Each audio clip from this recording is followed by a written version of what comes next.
did to the Warriors, that is. Close the splash park. They ain't had no more lifeguards. Draymond left, Poole left. You can't have a splash park without Poole. And they traded the Poole already. And Clay said you paid Wiggins, so I'm gonna leave. So we got to talk about it. I know we alluded to it a little bit on the show yesterday, but we finally get to peel back that layer a little bit, and we got to say the end of an era.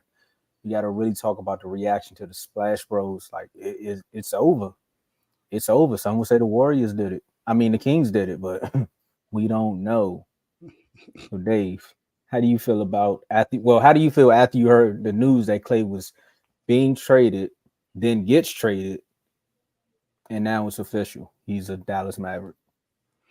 Um, Honestly, I'm not sure what he really expected from Golden State. Um, I know he had a conversation with Steph and said that he doesn't want him to try to get involved with that. He wanted the Warriors to pretty much act like they wanted him. He wanted them to see exactly how much it was. He didn't want Steph to influence anything. So, and I get that. You want the organization you've been with for your entire career to want you as bad as you want to stay there. But at the end of the day, um, you're not the same player that you used to be. You're not exactly what they need going forward. And if you look You don't at want me, man. and if you look at all the players that they have right now that are actually able to do things like Jonathan Kuminga and all of the other younger guys, the guy that they were going to bench you for, I keep forgetting his last. I think it's Pawlowski or something like that. Yeah. So he's playing better than you are at this particular moment in his role.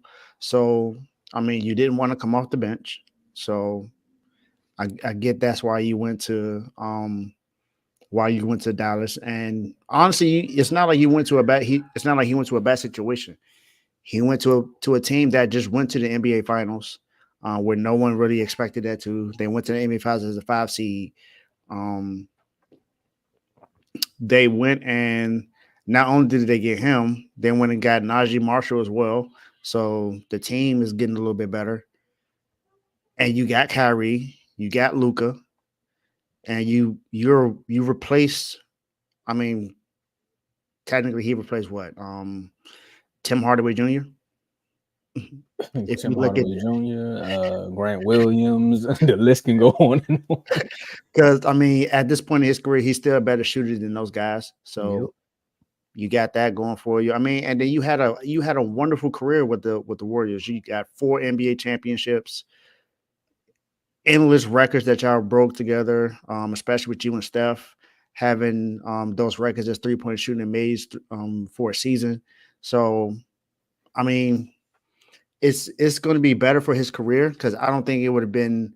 I don't think the Warriors would have been competitive if he was still on the team because they still got a lot of things to change around. And Steph is still in his prime. If you really think about it, he might be in the last part of his prime, but he's still in his prime. And you want to maximize that as much as possible. And you can't really do that with Clay at this moment, especially with him starting, and that's what he wants. And at the money that he got, the Warriors, I don't think the Warriors wanted to pay him that much. So it's better for him. He's in a place where he ain't got to worry about taxes. He's in Dallas. That's a fact. So he got that, and then he's with two really good players, and now Clay and Luca. I mean, now Luca and Kyrie don't worry about having to shoot all them threes all the time. They got Clay now. So it's the question is, will Clay be consistent? Well, good thing you don't spell consistency with a K unless you're from a certain part of a neighborhood. But we're not talking about that. This is a family show. So look, if I'm Clay, I'm looking at it like, and I understand why he told Steph. He said, no, you stay out of this because I want them to prove that they actually want me here. Because you got to think about it. Who was the turning piece to help this franchise go to the next level? Of course, it's going to be Steph first, and then they found Clay. Once they found Clay, they was like, ooh, I like this backcourt. And with Mark Jackson, he said they the best shooting backcourt he's seen in a long time. Well, some would say ever. And they proved that. Yep. At that time, he said they were the best backcourt in the NBA, and they proved it. Yeah. Like I remember me being a Wizards fan trying trying to fight. But Wall and Bill, I was like, I mean, you do got the point guard and then actual shooting guard and stuff is, you can go back and forth about all that. But again, 4 championships later, and just look at the resumes, they speak for themselves. One backcourt has won 4 championships. The other backcourts that they were comparing them to all have either gotten traded from their teams or trying to find another home right now. Because remember, Damon, CJ was a part of that conversation at one point too. Yeah. But then you revert back, you fast forward and do all this other stuff. You like, okay, the 1-3, that's the negative side of history. But then you think about all the times they did win, and then you be like, hey, well, you paid Steph. I expect that. You're going to pay Steph. You're going to extend. You're going to make sure he gets the extension he's the face of the franchise. And then you're like, so who's the glue guy?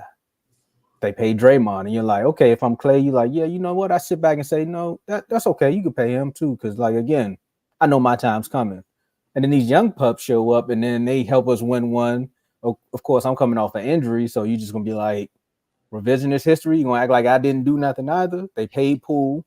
Of course, the Draymond situation happened with Poole. He gets traded, but again, he got his money, no questions asked. Andrew Wiggins got paid, no questions asked. So when it's time to give me mines, why are you all coming to me thinking about, I think he might be done? Or as Blaze would say, he might be washed up. You didn't say that about Draymond. You brought KD and he was willing to pay KD if he didn't leave. Like, it's just so many things that Clay could sit back and say, bro, how come they don't want me, man? And they said they showed it with their actions. So now he went up to him and said, you know what? I'll actually work with you all to make a deal. And that's what he did. He went down to Dallas. He's going to Dallas.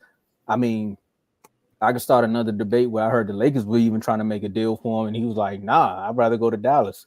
He upset his pops. Pops was like, hey, man, I played for the Lakers. You don't want to play for the Lakers?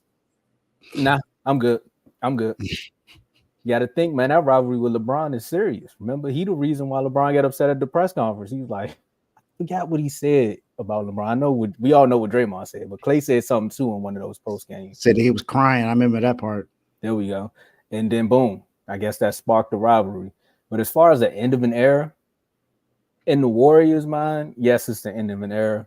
For us who got to see it, it was just good. It was just good basketball. It was a good time in basketball, and all good things do come to an end. You rather see it where he can walk out on his own terms versus it being an injury or he really just losing his step and not looking like his same old self. And some people will say, Tomo, you really don't look like your same old self. When I mean same old self is if you see Clay put up 3 threes and they all air balls, and it's just like he ain't got it no more, like Charles Barkley in Space Jam. So.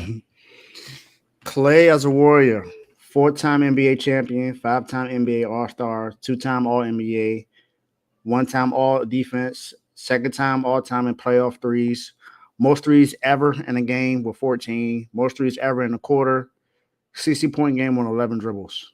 I still remember that game. And crazy thing is the Warriors' big three won more rings than playoff series lost. So they've only lost 3 playoff series altogether. And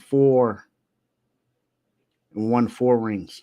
So that's crazy. And then Clay is also tied with playoff threes made in a playoff run with Steph with 98.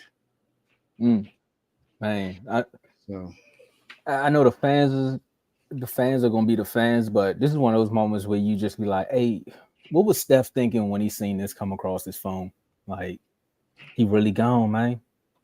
And then you seen the face he made when Draymond got ejected in that Magic game. You like, bring Jordan back. Jordan Poole, Michael Jordan, that don't matter. Just bring Montel Jordan. We need somebody.